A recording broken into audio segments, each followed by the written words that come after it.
ஒரு விஷயத்த நல்லா நோட் பண்ணியிருக்கீங்களா? நம்ம சொந்தத்துலேயும் சரி, தொழில்லையும் சரி, நம்ம ஒரு பொருள் கொடுக்குறோன்னா அதை நம்ம திருப்பி கேட்குறப்ப நம்ம ஆகாததான் அவன் அவங்க விஷயத்தில். அதே மாதிரி தான் தொழில்லையும் நம்ம வந்து ரெகுலர் கஸ்டமர் நம்மளுக்கு வந்து கொடுக்குறாங்க, ப்ளவுஸ் கொடுக்குறாங்க, கரெக்டாக காசு கொடுக்குறாங்க, நம்ம நம்பி கொடுப்போம். நம்மளுக்கு தேவைப்படுற டைமில் நம்மளுக்கு அந்த காசு கிடைக்காது. அதை நம்ம கால் பண்ணி நம்ம கேட்குறப்ப அவங்க இந்த டைம் அந்த டைம்னு சொன்னாலும் பரவாயில்ல, அதையும் சொல்ல மாட்டாங்க.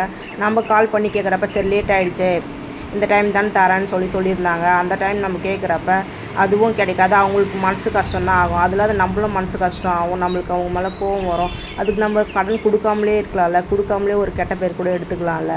கொடுத்துட்டு அவங்க கையில் ஒரு நல்ல பேரோடு கொடுத்துட்டு கேட்குறப்ப எல்லாமே நம்ம நல்ல விதத்துலேயே நம்ம கொடுத்துருந்தாலும் நம்மளை கெட்டவங்க தான் சொல்லுவாங்க. அதுக்கு நம்ம கொடுக்காமலே நம்ம கெட்டவங்களாகவே இருந்துக்கலாம். சொந்தத்துலேயுமே சரி, டெய்லரிங் விஷயத்துலையுமே சரி, கடன் கொடுத்தா எல்லா இடத்துலையுமே கெட்டவங்க தான் அதை கேட்க போனாலே. அதே மாதிரி டெய்லரிங்கில் ஒரு நல்ல விஷயமா இருக்குது. நம்ம எப்போயுமே அட்வான்ஸ் வாங்கி தான் நம்ம தைக்க பழகிட்டோம்னா அந்த அட்வான்ஸ் கொடுக்குறவங்க வந்து கரெக்டாக ப்ளவுஸை வந்து வாங்கிடுவாங்க. கடன் வைக்கிறதுக்கும் வாய்ப்பு இருக்காது. நம்ம கடனும் கொடுக்க மாட்டோம்.